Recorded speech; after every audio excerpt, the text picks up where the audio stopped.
Maraming salamat po, lalong-lalo na po sa mga nakakapanood ng video ito. Maraming salamat po dahil binigyan mo ng pagkakataon ng sarili mo para tingnan ang napakagandang opportunity. Dalawa lang po pag-uusapan mo natin. Una, pag-uusapan mo natin magandang produkto. Pangalawa, pag-uusapan natin magandang negosyo. Pero siguro mas maganda pag-uusapan muna natin yung magandang produkto. Dahil naniniwala po ako, pag maganda ang produkto, maganda ang negosyo. Pag maganda ang negosyo, maganda ang produkto.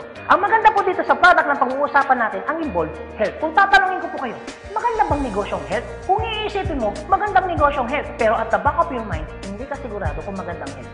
Sige, tingnan natin. Kung tatanungin ko po kayo, importante ba sa tao ang health? O sobrang importante? Alam mo kung bakit ko tinanong yan?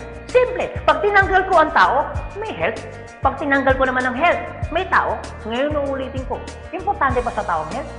O sobrang importante? Kung sobrang importante sa tao ang health, anong ibig sabihin? Nagiging importante na rin sa tao ang business mo. Dahil ang business mo, health. Since tao po pag-uusapan mo natin, naniniwala po ba kayo na ang tao may katawan?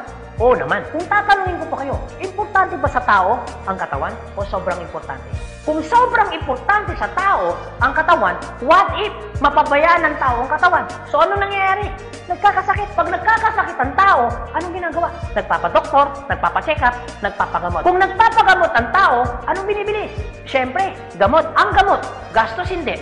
Siyempre, gastos. Pag hindi mo ginasusan, anong mangyayari sa sakit? Siyempre, lalala. Pag lumala ang sakit, anong mangyayari sa katawan? Siyempre, manghihina. Pag nanghina ang katawan, akala ng iba, katawan lang ang nagkakaproblema. Pero hindi na alam, apektado ang trabaho. Pag apektado ang trabaho, apektado ang kita. Pag apektado ang kita, ang pinaka-naapektuhan sa lahat, yung pamilya. Ang pinakamalupit na naapektuhan pa sa tao, yung pangarap mo. Sabi daw nila, madali raw kitain ng pera pag masipag at matyaga.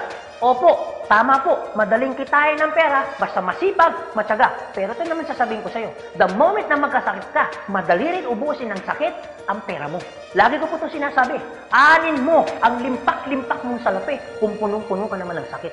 At ang pinakamahirap po dyan, wala na nga pera, mahirap na nga, may sakit pa. Yun ang masakit. Since present ang sakit, ano ngayon ang gagawin mo para hindi magkasakit? Simple, wala ka ng choice. Uulitin ko, wala ka ng choice.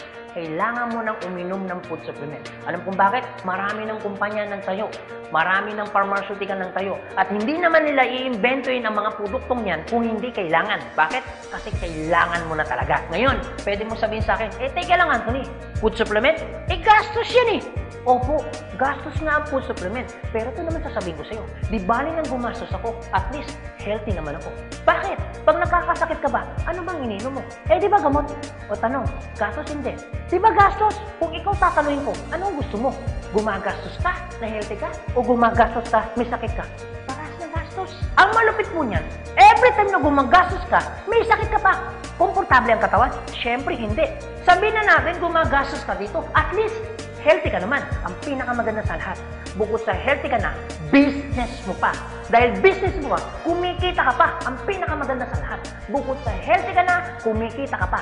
Bukod sa kumikita ka na, healthy ka pa. Ano ngayon ang pakiramdam na bukod sa healthy at kumikita ka na, nakakatulong ka pa? Maganda o napakaganda? O sige, pag-usapan naman natin yung magandang negosyo. Maaaring nagustuhan mo yung product, maaaring bibili ka ng product. Pero ito yung totoo, gagawin mo kayo negosyo. Kasi bakit? Pag business ang pinag-uusapan, hindi naman kasi lahat ng tao business-oriented. Karamihan ng tao is career-oriented. Alam mo kung bakit? Marami kasing tao na pagdating sa business, ang dami niyang perspective. Alam mo isa sa mga perspective ng tao pagdating sa negosyo? Una, wala akong pera. Pwede mo sabihin sa akin, teka lang Anthony, wala naman akong pera. Kanina, nung pinapanood mong video nito, wala kang problema. Pero ngayon, may problema ka na. Ano? Pera. Pangalawa, ang maaaring problema mo, wala akong time. Pwede mo sabihin sa akin, teka lang Anthony, okay ang negosyo kaso nga lang wala akong time. Walang kaso. Pero mayroong mas worse. Wala ka nang time. Wala ka pang pera. Pangatlo, maaaring itong problema mo. Teka lang Anthony, okay ang business. Kaso nga lang, hindi ko yan alam. Hindi ko yan hilig. Hindi ko yan linya. Ew. Pero ito yung totoo. Marami naman tao sa labas na ginagawa niya linya niya, ginagawa niya hilig niya. Pero tanong, kamusta ang buhay? Sabihin na natin, hindi mo to hilig. Sabihin na natin, hindi mo rin tuloy niya. Pero ito sasabihin ko, kung ito naman ang magpapabago ng buhay mo, bakit hindi mo siya ninihin? Pang-apat, maaaring ito isa sa mga problema mo. Teka lang Anthony, okay ang business. Kaso nga lang, risky yan. Naku, malulugi lang ako. Ang pinakamalupit, hindi mo pa tinatayo yung negosyo mo, feeling mo, lugi ka na. Ang matindi niyan, ano malulugi sa'yo? Di ba sabi mo, wala kang pera? Eto tanong, kung problema mo ang pera, problema mo ang oras, problema mo dahil wala kang alam, kasi iniisip mo baka malugi ka, ito sasabihin ko, hindi lang naman to ang una or pangalawang pagkakataon na pwede kang ma-involve sa business. Kung yan ang problema mo, bakit? Pagdating kayo ng panahon, yan pa rin kayo problema mo. Pag-usapan po natin ang life cycle. Naniniwala ka bang may life cycle? Oo naman, importante po ang life cycle. Kasi po, hindi po magiging balanse ang mundo pag walang life cycle. Isa sa mga dinadaanan ng tao ng life cycle, yung pag-aaral. Kung ikaw magkakanak o magkakaanak pa lang, pag-aaralin hindi. Siyempre, pag-aaralin. Kawawa naman yung bata pag hindi natuto, hindi marunong magsulat, hindi marunong magbasa. Pagkatapos mag-aral, anong susunod? Siyempre, gagraduate. Pagkatapos graduate, anong susunod? Siyempre, magtatrabaho. Pero pansinin mo to. Meron po mga taong hindi nakapag-aral, hindi nakagraduate, pero nagtatrabaho. Bakit? Isa sa mga life cycle po na dinadaan ng tao, kailangan po magtrabaho. Etong tanong, gusto niyo po ba habang buhay nagtatrabaho? Siyempre, hindi. Gustuin niyo man po magtrabaho ng 60 to 65 years old, wala na ho kayong choice. Ang sasabihin ng boss mo, you're out. Bakit? Anong tawag ko doon? Retire. Pag kayo po ba nag-retire, may pera wala? Siyempre, meron. Anong tawag mo doon? Retirement fee. Dahil ikaw ay nag-retire, ang trabaho, tuloy tigil. Siyempre, tigil. Pag tigil ang trabaho, ang sweldo, tuloy tigil. Siyempre, tigil. Dahil tigil ang trabaho, tigil ang sweldo, ang gastos, tuloy tigil. Siyempre, tuloy. Dahil tuloy ang gastos, ang retirement fee na pinaghirapan mo, maubos hindi. Siyempre, pwedeng maubos. Para hindi maubos ang perang pinaghirapan mo, anong gagawin mo? Maaaring nag-iisip mo ngayon kung ikaw nakakapanood ng video ito. Maaari at siguradong naiisip mo ngayon, business. Ito tanong. Kung papasok ka ngayon sa business para hindi maubos ang pera mo, teka lang, akala ko ba kanina, iniisip mo, teka lang Anthony, wala akong pera kasi mamumulan ako dyan. Pero sasabihin ko, kung iniisip mo kanina, wala kang puhunan, mamumuhunan ka kasi, di ba ganun din dito? Mamumuhunan ka rin. Di ba sabi mo kanina, wala akong time? Kung iniisip mo na wala kang oras, bakit? Pagtungtong mo ng 60, 65, may oras ka ba ba? Sabi mo kanina, wala kang alam. Pero tanong, bakit pagtungtong mo ng 60, may alam ka? Buong buhay mo nagtrabaho, hindi nag-business. Dahil wala kang alam sa business, anong mangyayari sa pera mo? Siyempre, mauubos. Anong sense, nagtrabaho mo ng buong buhay mo, papasok ka sa business, dahil wala kang alam sa business, ang perang pinaghirapan mo, mauubos lang. Kaya marami pong mga tao nagre-retire, pumapasok sa business, still broke pa rin. Alam kung bakit? Kasi wala silang alam sa business. Kung ikaw ang nakakapanood ng video nito, huwag po kayo mag-alala.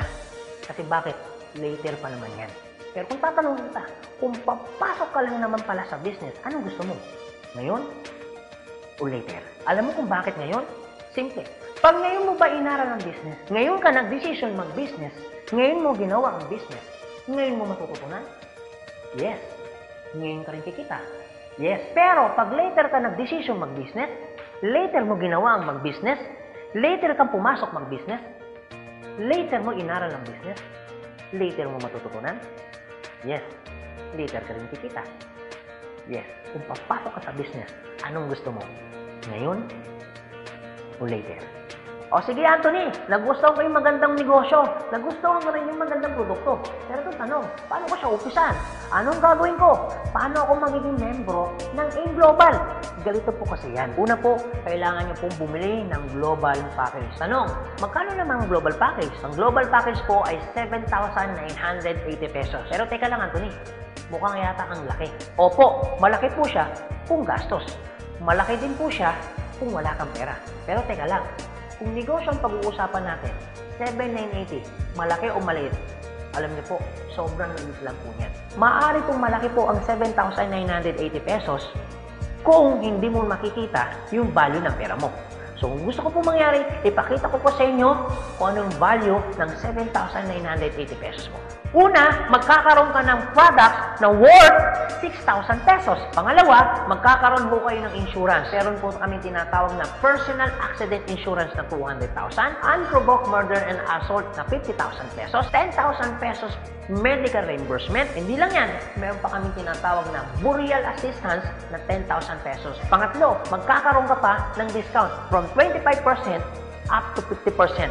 lifetime discount. Pang-apat, magkakaroon ka naman ng business kit, brochure, CD na kung saan magagamit mo sa pagninegosyo mo. Pang-lima, magkakaroon po kayo ng tinatawag mo namin free medical check-up. CBC, urinalysis, fecalysis, chest x-ray, dental, lahat ng yan kasama po doon sa free medical check-up. Pang-anim, magkakaroon po kayo ng ATM, video at China Trust. I suggest po, kung ikaw ngayon ay nasa abroad, mas maganda pong kunin ninyo ang China Trust. Alam niyo kung bakit? This is an international debit card na kung saan po mawi-withdraw ninyo ang pera ninyo na kahit saang bansa. Kung hindi naman kayo mag-abroad, pwede po kayong kumuha ng BDO. At hindi lang yan, pang-pito, magkakaroon po kayo ng tinatawag ho naming web page. So ano pong advantage ng web page ho natin? Magkakaroon ho kayo ng DTC, Distributor Tracking Center, na kung saan mamomonitor nyo lahat ng transaction na nangyayari po sa business ninyo. At hindi lang yan, ang pinakamaganda, yung pang-walo. Meron po kami tinatawag na scholarship program. So ibig sabihin, pag naging member ka ng AIM Global, automatic bibigyan ho namin kayo ng scholarship certificate. So ang maganda po doon, sa scholarship po natin, transferable. Ibig sabihin, kung ikaw yung member, siya hindi member, kahit hindi mo kakilala, pwede niyo po itong i-transfer. At hindi lang ho yan. Ang maganda po sa scholarship po natin, ito po ay wala pong expiration. Kung ngayon ka ng member, bukas o bukas makalawa o 2 to 3 years from now, saka mo palang ginamit yung scholarship po namin o yung certificate po namin, hindi po siya may expire. Pwede nyo pa rin siyang gamitin. Ang maganda po dun sa scholar certificate po namin, wala ho tayong quota. No hidden agenda. Na pag yung bata po in-enroll mo na, hindi ho kayo obligado na gawin yung negosyo. Nasa sa inyo na lang po kung gagawin yung negosyo, hindi. Basta yung anak niyo po, tuloy-tuloy po yan sa pag-aaral. So wala ho tayong hidden agenda, no quota. Kahit hindi ho kayo bumili ng product, kahit hindi ho kayo mag-imbita ng tao, kahit hindi nyo po ito gawin. No obligation, no commitment. No hidden agenda. Yan po yung kabuuan ng global package ho natin doon sa perang binitawan mo na 7,980 pesos. Ang tanong, maganda po ba o napakaganda? Sulit o sulit na sulit? Okay, sige, ganito Anthony. Nagustuhan ko yung magandang negosyo.